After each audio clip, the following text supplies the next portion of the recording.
All right, everybody, buckle up because today's deep dive is taking us straight into the heart of student engagement. Yeah, we're talking about how to get students, especially those learning English as a second language, really invested in their education.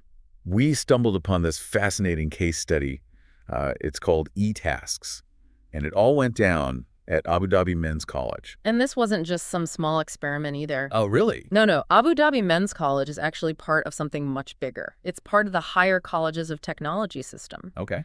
which, by the way, means we're talking about 17 campuses and over 19,000 students. Wow. Yeah, Okay, so this is not your average classroom project then. not at all.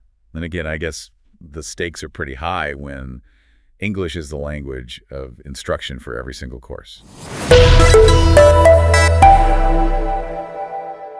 Okay, so to set the stage, let's talk about these independent learning centers, or ILCs. Okay. What's the big idea behind them? So picture this.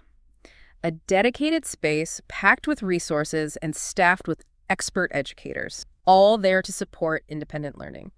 We've got some insights from Peter Waters, an ILC coordinator, Okay. that really bring their mission to life. Okay. He calls these centers some of the best in the world. Waters even highlights their annual report, which showcases achievements and activities. Oh, interesting. It points to a culture of transparency and accountability, which isn't always a given, Right. especially in education. Okay, so we're starting to see how these ILCs are about way more than just physical spaces, right? Yeah. They represent a whole philosophy of learning. But how did that philosophy give rise to specific projects like e-tasks? That's where the story gets even more interesting. The ILCs became the fertile ground, Okay. both physically and philosophically, Well- for these innovative initiatives to take root and flourish. This is where we really dig into the nitty-gritty of innovation. Yeah.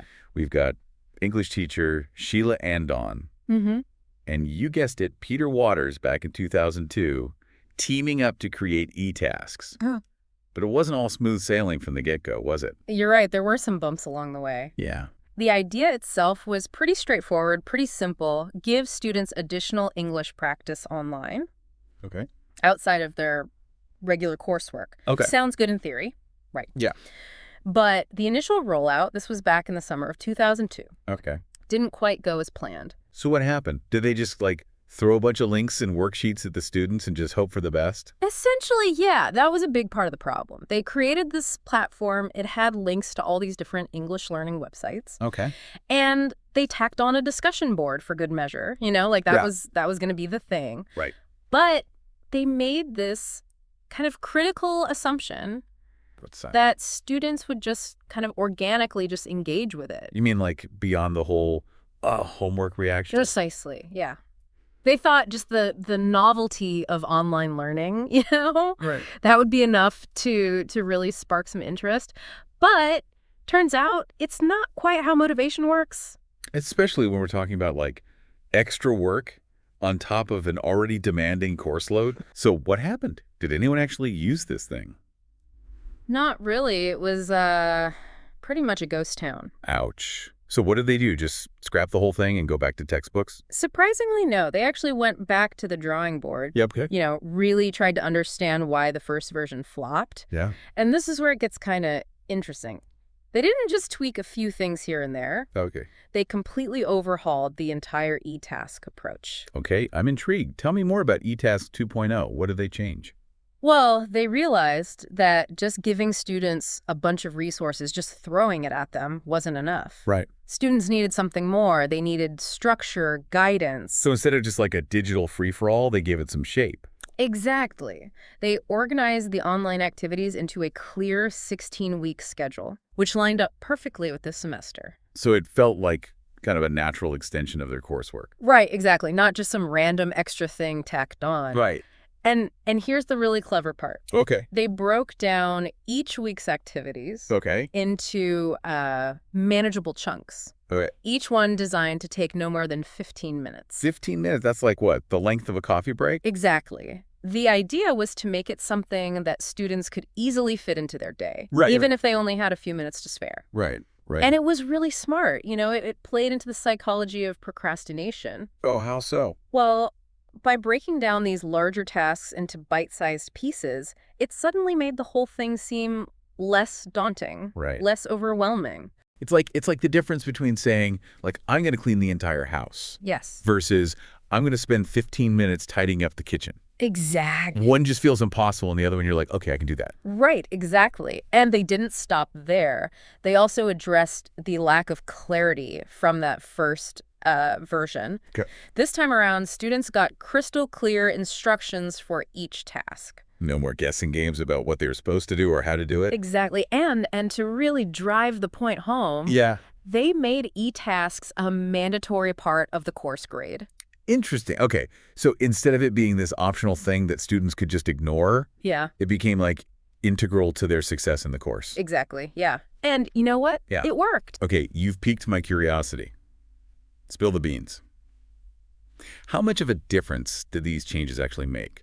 All right, so they flipped the script on this thing, made e-tasks mandatory, broke everything down into these manageable 15-minute chunks. Yeah, Did it actually work? it did. Okay. Yeah, the results were, they were pretty remarkable, actually. In just one semester, students completed over 1,076 online readings. Wow, that's a lot of extra reading It is. on top of everything else they're doing. And on top of that, they wrote 2,727 discussion board posts. Wow, okay, now those are some numbers. Right? Those are some numbers that speak for themselves. Yeah. Clearly, they weren't just going through the motions. There was real engagement happening here. Absolutely, yeah. And, you know, what I think is really interesting is that it wasn't just about checking those boxes to get a good grade. Right. The student feedback really drives this point home. Oh, what did they say? So in their end-of-semester surveys, students actually said that they enjoyed doing e-tasks. Really? They found the activities helpful.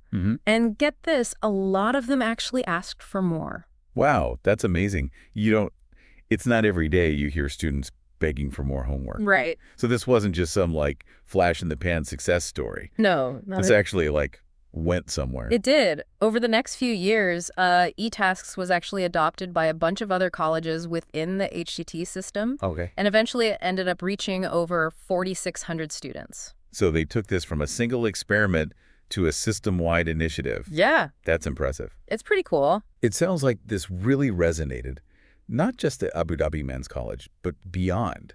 Definitely. In fact, it started getting attention at international conferences. Wow. And even won a couple of awards for its approach to language learning. Oh, words, wow. Yeah. Okay, that says a lot. So it seems like the creators of e-tasks were really on to something with this whole structure and clarity thing. Yeah. What do you what's the biggest takeaway here for our listeners? Even if they're not designing these big language learning programs. Well, I think the real magic of e-tasks, it really boils down to, that emphasis on small manageable steps. Right. And it's a good reminder for all of us, it's that even these really daunting tasks, they become way less intimidating when we break them down into smaller, more approachable chunks. Right, yeah. And we see this everywhere in life. It could be writing a book, it could be training for a marathon, could even be something as simple as just organizing your day. Right. It's about those bite-sized pieces. It's like that old saying, right? The journey of 1,000 miles begins with a single step. Yeah. But sometimes even that first step can feel really overwhelming. Oh, absolutely. So maybe the real key is to think about taking 1,000 tiny steps instead. I love that. And by setting those clear expectations, right? All right. Providing the right support, we can create an environment where those small steps can lead to some pretty amazing things. Absolutely. That's definitely something to think about. Yeah. So, listeners, where in your own lives could you benefit from maybe like an e-task approach? What daunting projects or goals could you break down into those manageable 15-minute chunks? Thanks for joining us for this deep dive into the world of e-tasks and student engagement. Until next time, keep those minds curious and never underestimate the power of a well-structured plan.